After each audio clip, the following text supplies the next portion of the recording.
Self-confidence, standing tall in a wobbly world. Here's the thing about self-confidence. Most people think it's about swagger, the walk, the smile, the "I've just conquered the boardroom," and also maybe an entire small nation attitude. But if you asked a Stoic what self-confidence looks like, they'd say it's not swagger. It's standing still, and not just still, but stubbornly upright, like the last umbrella in a hurricane. Marcus Aurelius, Roman emperor, philosopher, and part-time warrior, never once said, "Pump yourself up in the mirror with affirmations until you feel like Zeus's personal intern."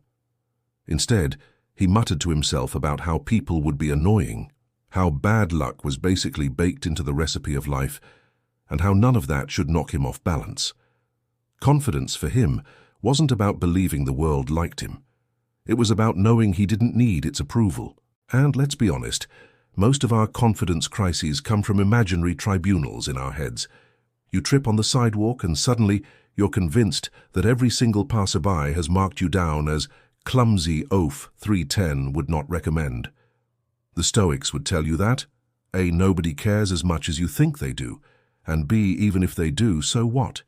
Their opinion isn't under your control, which means it's about as relevant to your peace of mind as the mating habits of penguins in Antarctica. Self-confidence, in Stoic terms, is remembering that your value isn't up for auction. It doesn't rise and fall with every nod of approval or raised eyebrow. It's anchored in your choices, the things you can control. Did you act with integrity? Did you try to be just, reasonable, and maybe not a complete jackass? Congratulations, confidence unlocked. But of course, this isn't the flashy kind of confidence that sells cologne. It won't make you look taller, your teeth whiter, or your laugh more charming. It's quieter, more like a steady flame than a bonfire.